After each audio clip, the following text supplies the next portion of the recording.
worked with before when I worked in Ottawa is the Council of Canadians, and I'm sure most of you know Maud Barlow, who is one of the world's top water advocates out there. And we're very pleased to have with us, in fact, just down the hall from us, the Prairie Regional Office of the Council of Canadians. And their regional director is Scott Harris, and he's going to be moderating the session. So take it away, Scott.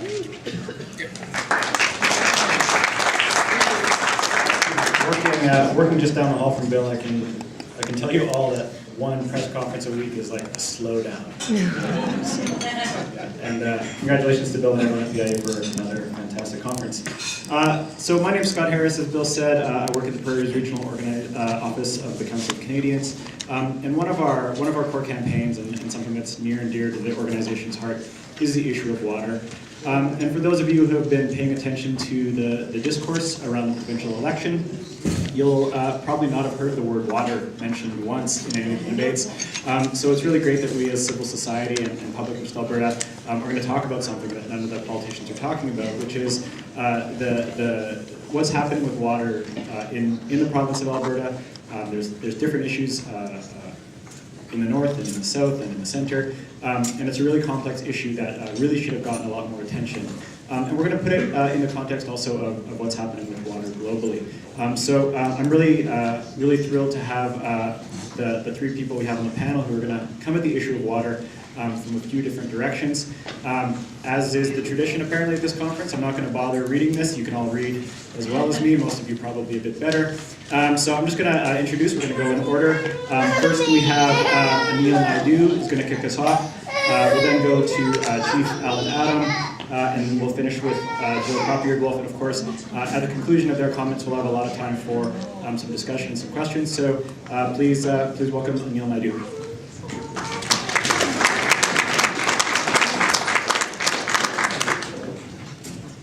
Thanks, Scott, and I know how that little one feels. I think she was also thinking about the Monday election a little bit as well. So I'm really, really honored to be here, and I really want to thank PIA. I've been watching PIA for a number of years grow and develop, and I was actually shocked when I came yesterday, and got a sense of the scope of the work that's been going on. And I need to watch more closely what's going on and what PIA has been doing, because the regional work and the work on issue-specific work is amazing. And I have great respect for all activists here in Alberta. And I want to give a real shout out to my dear friend Bill as well for the work that he's done. So please.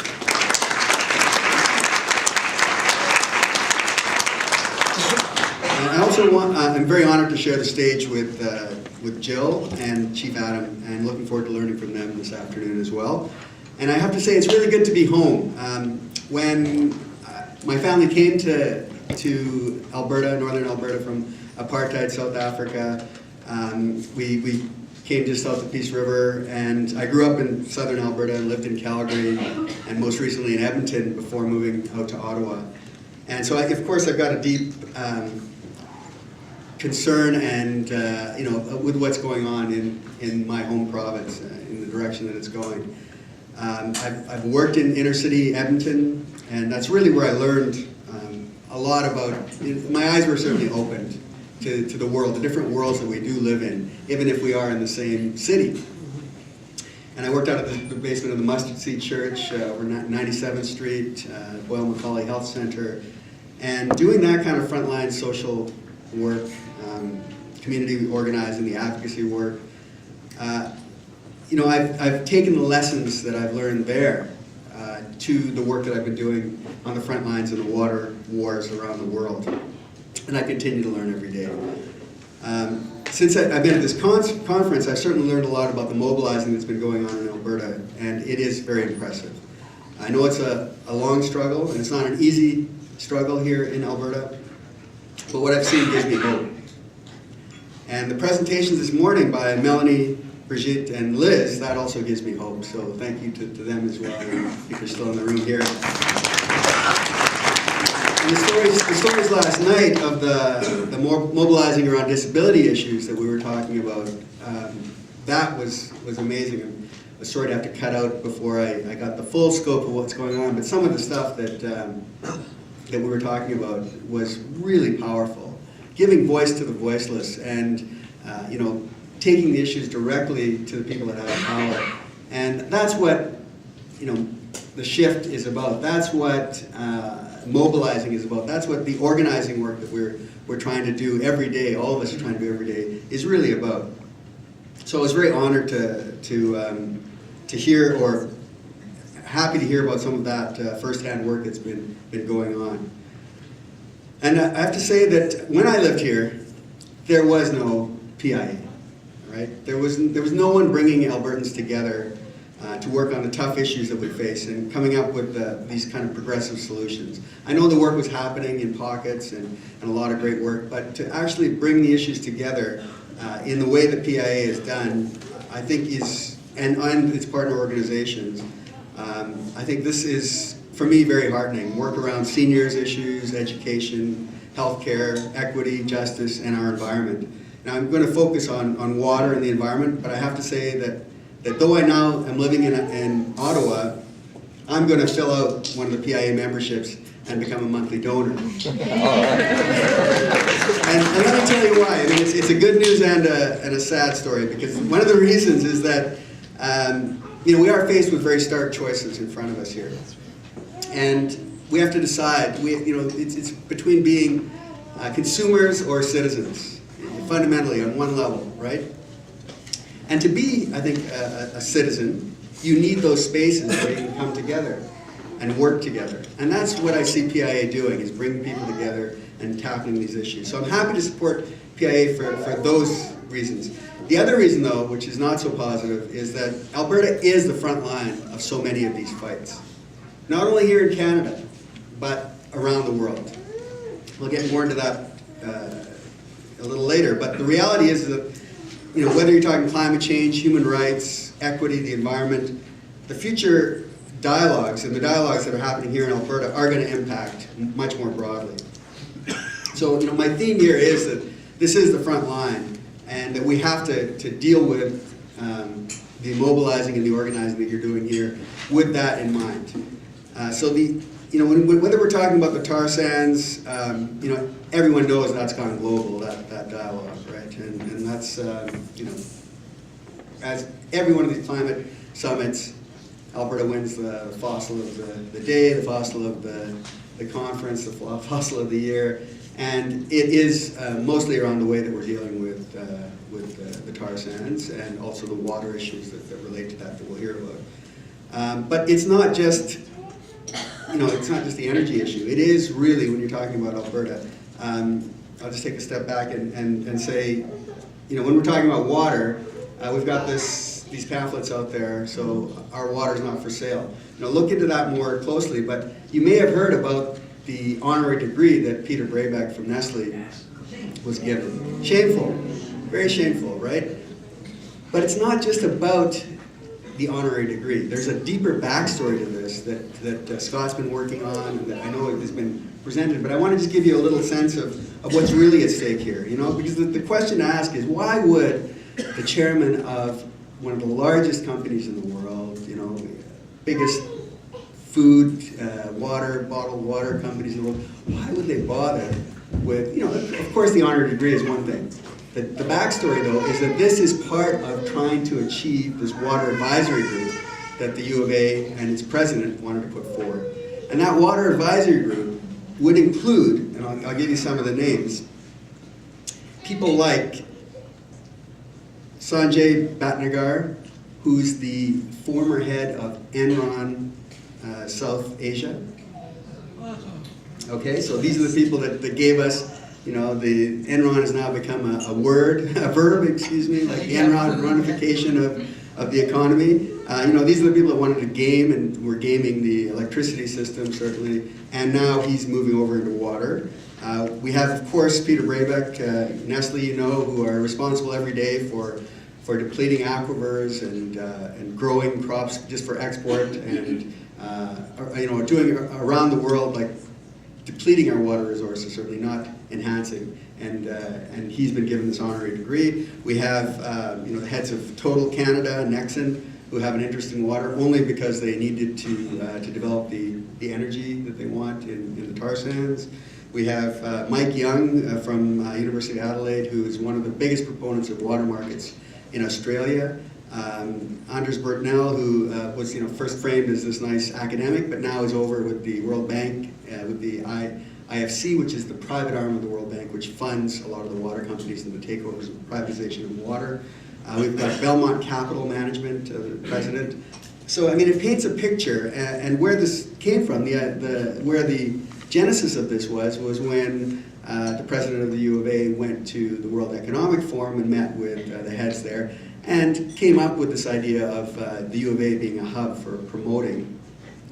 Well, certainly they wouldn't state this publicly, but they also know that Alberta is on the front lines of how we treat our water, and the implementation of these water markets.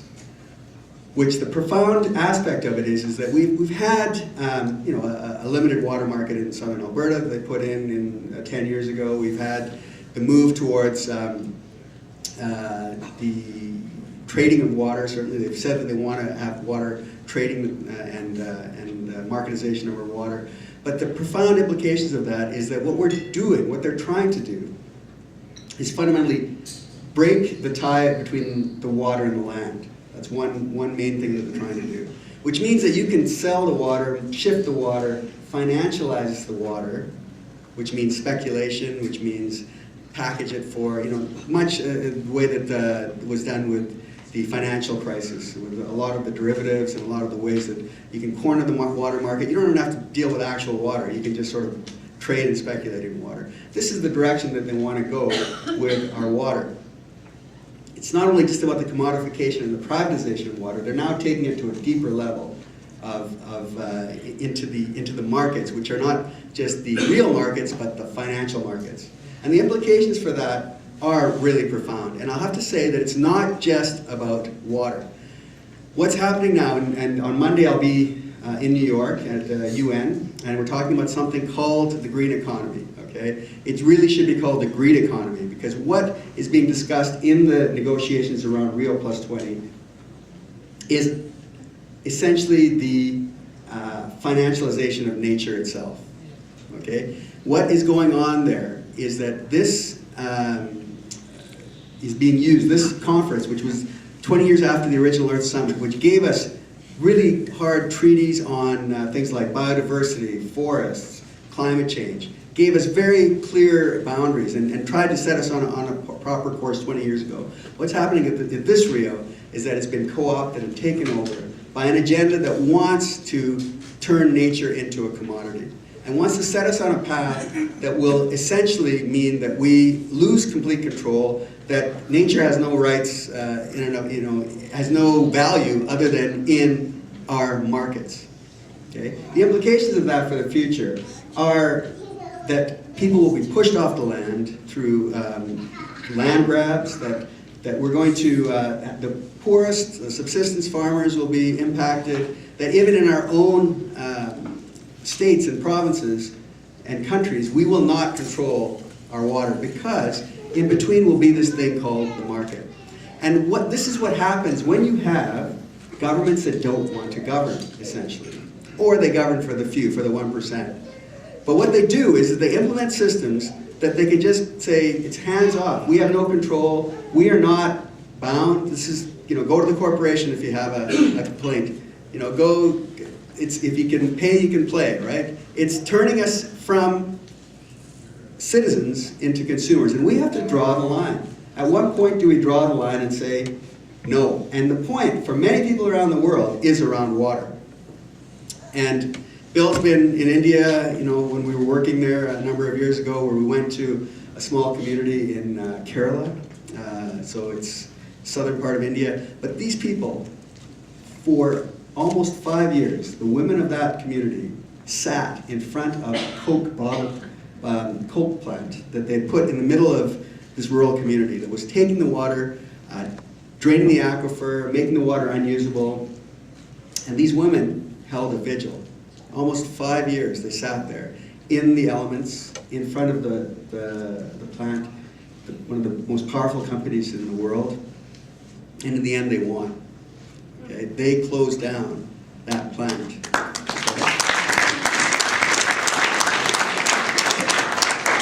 And the woman that really started it all, she just passed away just over a year ago, Mailama, and she was an inspiration, certainly. But it does show you the power of community, the power of a community that will not be pushed around, that peacefully just stood up for its rights, used the systems that were available, really made democracy work, because at the end of the day, it was the courts and the governments there that stood with the community. And that's what we have to do. We have to be vigilant. We have to be there every day. We cannot just come in every election. We have to recognize that the work that we're doing is a life's worth of work, but it is a day-to-day worth of work. And when we hear the voices of our children, of the coming generations, we have to know that it's not only, it's a deeper responsibility. Right? When we step out, when we go into nature, we have a deeper responsibility. When we see our youth and our children and the kind of world that we're going to leave to them, we recognize we have a deeper responsibility. When we live in a place that has wealth and has power, we must recognize that we have a deeper responsibility. We have an obligation to stand up for what's right. Alberta is setting the direction for policies around the world. I was in Berlin at a conference which brought together the biggest water privatizers in the world. They had breakout sessions, not quite the way that we do them here, but they had the breakout sessions, and they were talking. I went to one on water markets, and what was on the table was Alberta. Okay, they were talking. There's a few places that have water markets: Chile, Australia. There's limited water markets in the western U.S., but Alberta was the next big thing. Okay, and it's up to us. It's up to you. It's up to all of us to say, no, this is not the way that we want, this is not the legacy we want to leave for the future, this is not the way that we want our society to be organized around where we have lost control, where our communities have to beg for water or try to fight corporations for the limited water that there is, where you have to buy back water as property rights, because and Australia had to do this to the tune of $3 billion. They had to buy back water so that nature had enough water that the rivers could flow, so that the fish, and they do this in the Western United States as well. We should not be in a position where that's what we're doing, that we're allowing the market to dictate. In this, there are lines as to which we have to draw where the market cannot intercede. And I would suggest that nature itself and water is one that we need to draw very clearly here in Alberta. And the reason I'll tell you that we need to take these steps very quickly is because, as Scott has said, it's not being talked about, but you can be sure it's being worked on. What they don't tell you during these elections is as important as what they do tell you. So Danielle Steeler-Smith has been very clear about, I've never read one of the books, but I can imagine what's in them. But, what she's been very clear, it's property rights. Property rights. She wants to challenge the charter, put property rights in the charter. Well, Canada made a decision, that we did not want property rights to be in our charter. Of course, people can have take it to the courts and have their property rights implemented. Property rights are given far more. Unfortunately, property rights are given far more strength than human rights when you go around the world and you see the way that we govern ourselves. But to have it said by one of the potentially premier of a province of Canada, supported by the Prime Minister, who was there illegitimately through gaming the system, he used the Enron tactics to steal the last election. I would suggest to you, when you look at the robocalls and the In-N-Out scandal and many of the other things that the Conservatives did to win that election. And I'm hoping that it's a test for our democracy to see how we deal with that. But if we allow this kind of movement towards the market being the arbiter of something as fundamental as our access to water, as to the way that we deal with climate change, our food, our land, then we will look back. It won't take very long for that system to really overrun and push people again off the land and really change fundamentally the way that many people live their lives. But we will then have entrenched a system that we know since the 2008 financial crisis is flawed, is not the future, is not sustainable, and that we need a different path and a different way. And that way lies in the way of the commons, in the way of the public trust, in our communities being given the power to make the decisions here on the ground. It lies in people like Mailama who sat at that coke plant and they took back control of their water. It lies in the people, where the people of Cochabamba stood up and said, no, that we should be able to at least to capture our own rainwater, and the corporation cannot stop us from doing that. And you can't triple our water prices, so we can't send our people to school. It lies with the people in South Africa that said no to prepaid water meters, and who said, you know, break the meter, take back our water. It lies with the people around the world that every day, Indigenous communities, and I'm very happy that we're going to hear stories about the struggles that are going on here, and the victories that we should all be part of here, and the standing up and the strength that we all need to support each other here in Alberta. But it lies in the Indigenous communities that have given us so much, and activists that we work with every day. We need to all come together, support each other, recognize that there's only one planet, one environment. There is no planet B, as they're fond of saying in the climate change struggle. This is it. This is our time now. We will live with the consequences of what we do now, and we are faced with two very clear and stark paths. Now is the time to stand up and have our voice be heard. Thank you.